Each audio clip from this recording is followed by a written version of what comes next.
Bonjour à tous et bienvenue sur Radio Truffaut. On fait aujourd'hui un troisième épisode sur l'orientation et les spécialités en première.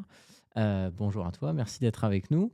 Et aujourd'hui, on va donc parler de la spécialité SES que tu vas nous présenter. Et je te propose de commencer en nous présentant un petit peu l'intitulé, le programme de SES. Ça marche. Bonjour à tous. Merci de m'accueillir aujourd'hui.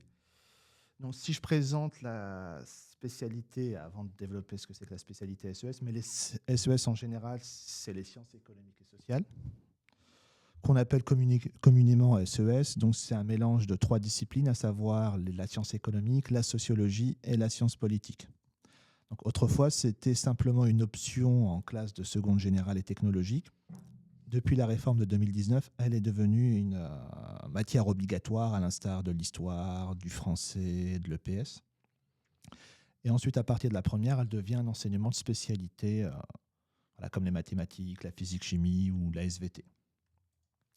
Donc, si je peux résumer les SES, il y a plusieurs objectifs, mais si on n'en retient que trois. Le premier objectif, c'est de fournir des connaissances, des clés de compréhension à l'ensemble des élèves qui font SES, notamment pour comprendre les phénomènes économiques, sociaux, politiques, en s'appuyant sur des faits validés, des théories concrètes, des raisonnements rigoureux, et non pas sur des simples valeurs ou des présupposés.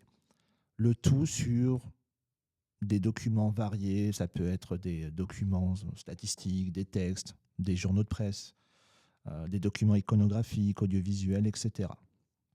Ensuite, si on développe un petit peu plus, il y a un deuxième objectif, c'est de permettre aux élèves de leur fournir des clés plutôt pour comprendre les enjeux actuels, que ce soit en économie, politique, leur permettant par la suite d'éclairer leur choix futur.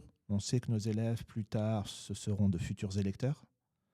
Et donc, ils seront amenés à un moment donné à choisir parmi un programme politique, parmi des candidats, en connaissance de cause. Enfin, un troisième objectif des SES, c'est de susciter des questionnements, de développer un esprit critique, une analyse critique, de prendre du recul vis-à-vis de leurs connaissances, en fournissant des clés, des concepts, des notions qu'ils pourront ensuite développer. Donc, si je prends un exemple, si on s'intéresse à la question du chômage, donc on peut présenter un document aux élèves où le taux de chômage, on voit qu'il baisse d'une année à une autre, et mettons qu'il passe de 10 à 8%.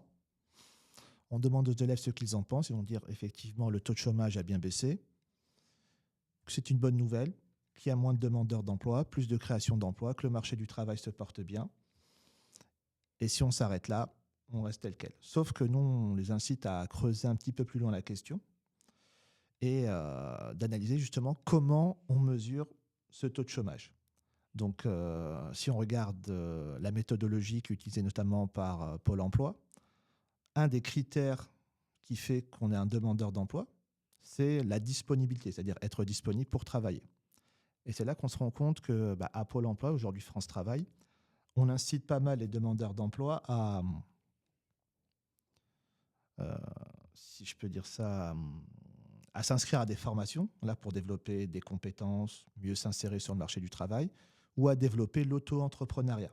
Et par conséquent, à un moment donné, ça dure un certain temps, ils sortent des statistiques du chômage. Et donc, du coup, on se retrouve effectivement avec une baisse du taux de chômage, non pas parce qu'il y a plus de création d'emplois ou ils sont en emploi, mais parce que simplement, ils ont été mis de côté et donc, du coup, ils n'apparaissent pas dans les statistiques officielles. Et donc, ça permet aux élèves de comprendre la véritable réalité sociale autour de cette thématique du chômage. C'est ce qu'on appelle le halo du chômage et c'est ce qu'on découvre notamment avec les élèves de seconde, voire de terminale. Alors, au-delà de la notion du programme, quelle différence on va faire fondamentalement avec ce qu'ils vont avoir en enseignement général dans le tronc commun? Donc, dans le tronc commun, en seconde, ils n'ont qu'1h30 par semaine. Donc, c'est davantage leur fournir des concepts de base, une méthodologie de base. On fait un survol des grandes questions que se posent les économistes, les sociologues, les politistes. En économie, ça va être l'étude du marché. En sociologie, ça va être la socialisation.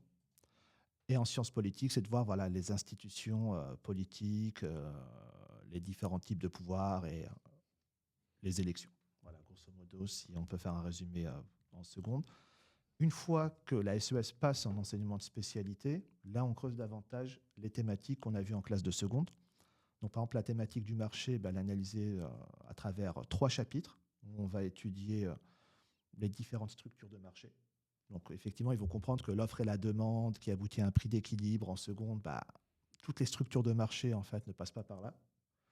Et il y a des structures de marché comme les monopoles, les oligopoles, où justement les prix sont fixés non pas par l'offre et la demande, mais directement par les entreprises elles-mêmes. Ensuite, on voit quelle est l'intervention de l'État face à ces pratiques-là, et notamment aussi face aux défaillances de marché. Idem pour la socialisation, on creuse un petit peu plus la socialisation. Est-ce que la socialisation, c'est simplement une reproduction des manières de faire, de penser toutes les dispositions qu'on a pu acquérir durant notre enfance, ou est-ce qu'on peut se permettre de changer petit à petit grâce, je sais pas moi, notre profession, la mise en couple, etc. Voilà, donc ça, c'est des thématiques qu'on aborde davantage dans le détail. À côté de ça, on a des thématiques nouvelles, notamment la monnaie. Donc là, on essaye de comprendre le processus de création monétaire, comment on crée de la monnaie, surtout dans un moment, dans un contexte où la majorité des transactions en fait se font en monnaie scripturale, c'est-à-dire sans qu'il y ait de support physique. En sociologie, en sciences politiques aussi, on développe des chapitres sur le vote, donc quels sont les déterminants du vote, sur l'influence des sondages dans l'opinion publique. En sociologie, on questionne aussi la méthodologie dans tout ce qui est déviance, délinquance. Voilà, donc si on fait à peu près le tour de ces thématiques-là en première. Et c'est en première qu'on commence à travailler les épreuves de type baccalauréat. Ok, très bien. Si je suis élève de seconde, que je suis intéressé par cette spécialité SES, c'est quoi les éléments sur lesquels il faut que je me prépare à travailler, éventuellement sur les points que vous allez regarder vous en disant ça c'est un profil qui va correspondre à la filière SES? Dès l'année de seconde, on commence à travailler sur l'argumentation, c'est-à-dire de fournir un raisonnement argumenté d'une dizaine de lignes, être capable ensuite de problématiser un sujet, et de fournir un développement en utilisant à la fois des concepts rigoureux, un raisonnement argumenté et de mobiliser justement des outils statistiques. Voilà, en gros, le profil d'élève qu'on a en SES. Donc, on a à la fois à la croisée des spécialités littéraires, on rédige énormément, mais en même temps, on n'est pas tout à fait une discipline scientifique où effectivement on s'appuie uniquement sur des données statistiques, on a quelques petits calculs à faire là d'interprétation. Ok. Au niveau des examens, comment ça se passe? Quels sont les coefficients, les épreuves que vont devoir passer les élèves dans cette spécialité? Donc au baccalauréat, le coefficient, comme pour toutes les spécialités, c'est le coefficient 16. C'est une épreuve qui dure 4 heures. Sur ces 4 heures, il y a 2 sujets au choix, soit une épreuve composée, soit une dissertation. Donc si on rentre dans le détail, l'épreuve composée, elle est composée, comme son nom l'indique, de 3 exercices, chacun évalué sur des points différents. La première partie sur 4 points, plutôt de la mobilisation de connaissances. Le deuxième, c'est plutôt l'étude d'un document statistique. Et le troisième, c'est plutôt une sorte de raisonnement argumenté où on s'appuie des documents pour fournir une démonstration rigoureuse. Le tout sur des chapitres qui sont différents, donc 3 exercices sur 3 chapitres différents. L'autre sujet, c'est la dissertation, où là, on a simplement à faire une question, plutôt une question où on essaie de poser les termes du débat à l'aide de 4 documents. Et le tout pour 4 heures, coefficient 16. Ok. Et alors, une fois que j'ai mon baccalauréat en poche, c'est quoi les poursuites d'études les plus évidentes dans ce genre de filière? D'après ce que j'ai pu constater par rapport au choix des élèves qu'ils ont fait antérieurement, ça peut aller du BTS, donc du Bac plus 2, au doctorat. Voilà, c'est vraiment des parcours divers. Ça peut être du BTS, métier de la banque, commerce international. Ça peut être des BUT. Donc là, c'est 3 ans d'études. Donc du coup, ça peut être technique de commercialisation, plutôt carrière sanitaire et sociale, gestion, économie. En licence, les licences les plus prisées, c'est plutôt des licences d'économie, d'AES, de droit, tout ce qui est sciences humaines et sociales, sociologie par exemple, l'histoire. On a aussi quelques élèves qui se redirigent vers des licences STAPS, s'ils ont fait par exemple un parcours SES, SVT en année de terminale. Si on vise un petit peu plus loin, on a tout ce qui est classe préparatoire aux grandes écoles, donc CPGE.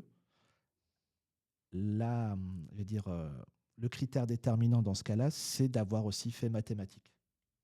On ne peut pas être pris en classe prépa éco si on n'a pas fait maths en classe de terminale.